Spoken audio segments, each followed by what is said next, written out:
बांग्लादेश में मची उथल पुथल और सत्ता परिवर्तन के बाद अंतरिम सरकार का गठन हो गया है, लेकिन बांग्लादेश की विपक्षी पार्टियां अब चुनाव कराने की मांग कर रही हैं, क्योंकि अभी जो सरकार है वो अंतरिम सरकार है, वो राजनीतिक सरकार नहीं है। बांग्लादेश की सबसे बड़ी विपक्षी पार्टी बांग्लादेशी नेशनलिस्ट पार्टी के लीडर डॉक्टर मोइन खान इस वक्त हमारे साथ हैं, जो इस बारे में हमसे बात करेंगे और बांग्लादेश की बाकी सारी राजनीतिक खबरों के बारे में। Sir, welcome to Dainik Bhaskar. First of all I would ask you, इस वक्त बांग्लादेश में राजनीतिक हालात क्या हैं? Bangladesh is going.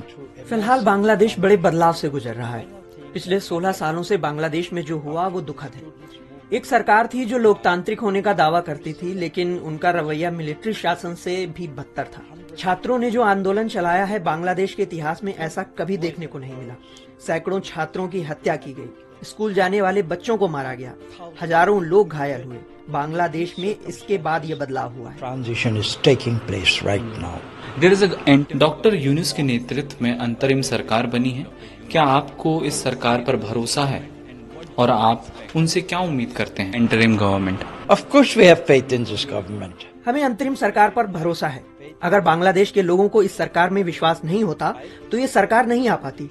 यही सच्चाई है। हम सरकार के समर्थन में हैं। Certain responsibilities as expected by the people of Bangladesh at large. Have you talked to आपकी बीएनपी चेयरपर्सन नेता खालिदा जिया से बात हुई है क्या? वो मौजूदा हालात पर क्या सोचती हैं? She is at the hospital, as you know. वो इस वक्त हॉस्पिटल में हैं। उनके खिलाफ कई सारे केस दायर किए गए थे। अब सारे केस हटाए गए हैं। उनका इलाज चल रहा है। उन्होंने हॉस्पिटल से लोगों से अपील की है कि शांति बनाए रखें। ये देश के लिए बहुत गंभीर समय है। Stage of the nation. Sheikh Hasina देश छोड़कर चली गईं। उन्होंने भारत में पनाह ली है। आपका भारत सरकार को क्या मैसेज है? Government. I am too little a person. मैं इसके बारे में कह नहीं सकता। मैं बस यही कह सकता हूँ कि भारत हमारा अच्छा दोस्त रहा है। आजादी की लड़ाई में भारत ने हमारा समर्थन किया था।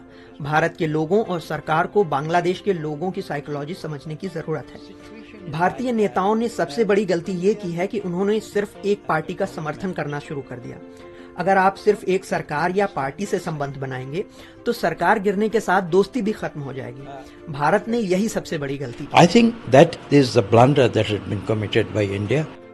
बीएनपी बांग्लादेश की सबसे बड़ी पार्टी है। आपको एंटी इंडिया पार्टी भी माना जाता है। अगर बीएनपी सरकार में आती है तो भारत के लिए उसका रुख क्या होगा?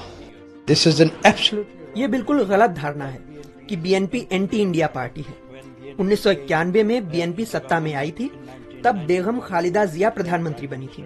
उन्होंने पहला दौरा भारत का ही किया था और दोस्ती का हाथ बढ़ाया था।